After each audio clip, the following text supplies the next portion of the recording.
Hello friends, मैं संदीप मेलवान और स्वागत है आपका हमारे यूट्यूब चैनल में।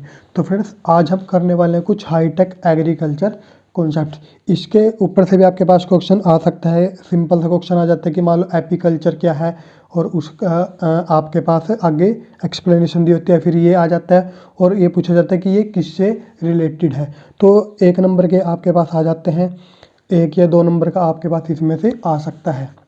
तो देखिए क्या होते हैं। जैसे फर्स्ट हमारे पास है एपीकल्चर। एपीकल्चर का होता है रियरिंग ऑफ हनी बीज, यानी कि जो हनी बीज यानी कि मधुमक्खी को जो पालना होता है उसको हम क्या बोलते हैं, एपीकल्चर। यानी कि उनका जो शहद इकट्ठा करना होता है वो सारी की सारी प्रोसेस किसके अंदर आती है, वो आती है एपीकल्चर के अंदर। सेकंड हमारे पास है एक्वा कल्चर। अब एक्वा से आपको पता है एक्वा किससे रिलेटेड होता है, वाटर से, पानी से। तो एक्वा कल्चर क्या हो जाएगा, shrimp farming, fish production in artificial टैंकों और लेक्स। यानी कि फिश प्रोडक्शन को आप क्या बोलते हो, फिश पालने को या मत्स्य पालन को आप क्या बोलते हो, एक्वा कल्चर। थर्ड आपके पास है एप्रीकल्चर। एप्रीकल्चर देखिए क्या होगा, कल्टीवेशन ऑफ मशरूम। मशरूम का उगाना, मशरूम की खेती करने को आप क्या बोलते हो, एप्रीकल्चर।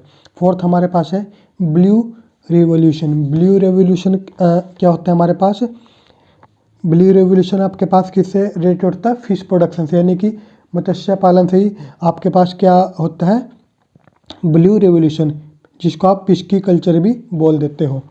फिफ्थ हमारे पास है फ्लोरी कल्चर। फ्लोरी यानी कि फ्लावर प्रोडक्शन। तो फ्लोरी कल्चर क्या हो जाएगा, फ्लावर प्रोडक्शन। जितने भी तरीके के फ्लावर उगाए जाते हैं तो वो सारे किसके अंदर आते हैं, फ्लोरी कल्चर के अंदर आते हैं। सिक्स्थ हमारे पास है ग्रीन रिवोल्यूशन। ये क्या करता है, targeted to increase agriculture production. यानी कि जो भी हम खेती करते हैं उसकी प्रोडक्शन को बढ़ाने को हम क्या बोलते हैं, वो सारा किसके अंदर आता है, ग्रीन रिवोल्यूशन, हरित क्रांति के अंदर आता है। सेवंथ हमारे पास है ऑपरेशन फ्लड, या फिर हम इसे बोलते हैं वाइट रिवोल्यूशन। तो वाइट रिवोल्यूशन क्या होता है, वो होता है इंक्रीज मिल्क प्रोडक्शन। ये मिल्क के लिए यूज किया जाता है वाइट रिवोल्यूशन, जिसे हम श्वेत क्रांति बोलते हैं। एट्थ हमारे पास है ओलेरी कल्चर, वेजिटेबल कल्टीवेशन। ओलेरी कल्चर क्या होता है, वेजिटेबल यानी कि जो भी सब्जियां उगाई जाती हैं, साग सब्जियां, तो वो सारी किसके अंदर आती है, ओलेरी कल्चर के अंदर आती हैं। नेक्स्ट हमारे पास है मलबेरी।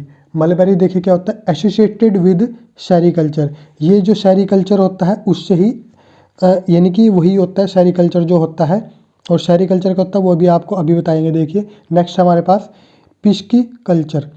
पिस्की कल्चर हमने पहले पढ़ा था, रेयरिंग ब्रीडिंग ऑफ फिश और फिश फार्मिंग, यानी कि जो मत्स्य पालन होता है उसको ही हम क्या बोलते हैं, फिश कल्चर बोलते हैं। नेक्स्ट हमारे पास है रेनबो रिवोल्यूशन।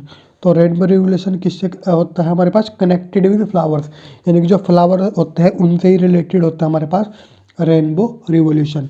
उसके बाद आता है सेरीकल्चर, सिल्क प्रोडक्शन। सेरीकल्चर क्या होता है, सिल्क प्रोडक्शन, यानी कि जो भी कपड़े बनाए जाते हैं, सिल्क के कपड़े बनाए जाते हैं, तो वो सारे किसके अंदर आते हैं, वो सेरीकल्चर के अंदर आते हैं। 13 हमारे पास है टिश्यू कल्चर। टिश्यू कल्चर क्या होता है, aims at multiplication and improvement of plant varieties, यानी कि अलग अलग तरीके के प्लांट की वैरायटी को बनाना या उसको इम्प्रूव करना अलग अलग तरीके से, तो वो सारे किसके अंदर आते हैं, वो आते हैं टिश्यू कल्चर के अंदर आते हैं। नेक्स्ट हमारे पास है वर्मी कल्चर। वर्मी कल्चर देखिए क्या होता है, रेनिंग ऑफ अर्थ वॉर्म, यानी कि जो आपने देखोगे प्राकृतिक खाद जो बनाते हैं तो वो सारे जो अर्थ वॉर्म से बनती है, तो वो सारे किसके अंदर आते हैं, वर्मी कल्चर के अंदर वो आता है। 15 हमारे पास है yellow revolution, associated with oil seeds and pulse, यानी कि जो दालें वगैरह होती है, जितने भी ऑयल्स होते हैं वो सारे किसके अंदर आते हैं, येलो रिवोल्यूशन के अंदर। 16 हमारे पास है रेड रिवोल्यूशन, मीट प्रोडक्शन। ठीक है, तो ये किसके अंदर आता है, मीट प्रोडक्शन के अंदर। 17 हमारे पास है ब्लैक रिवोल्यूशन। ये किससे रिलेटेड है, रबर से। रबर की जो मेकिंग होती है, रबर किस तरीके से बनाई जाती है, वो सारी आती है ब्लैक रिवोल्यूशन के अंदर। ब्राउन रिवोल्यूशन क्या होता है, कोकोआ, कॉफ़ी, तो ये सारे किसके अंदर आते हैं, ब्राउन रिवोल्यूशन के अंदर। 19 हमारे पास है plastic culture, use of plastic in farming, यानी कि फार्मिंग करने में जो भी प्लास्टिक यूज की जाती है, किस तरीके से आप प्लास्टिक का यूज करके बेटर प्रोडक्शन कर सकते हो, तो वो सारे किसके अंदर आता है, प्लास्टिक कल्चर के अंदर।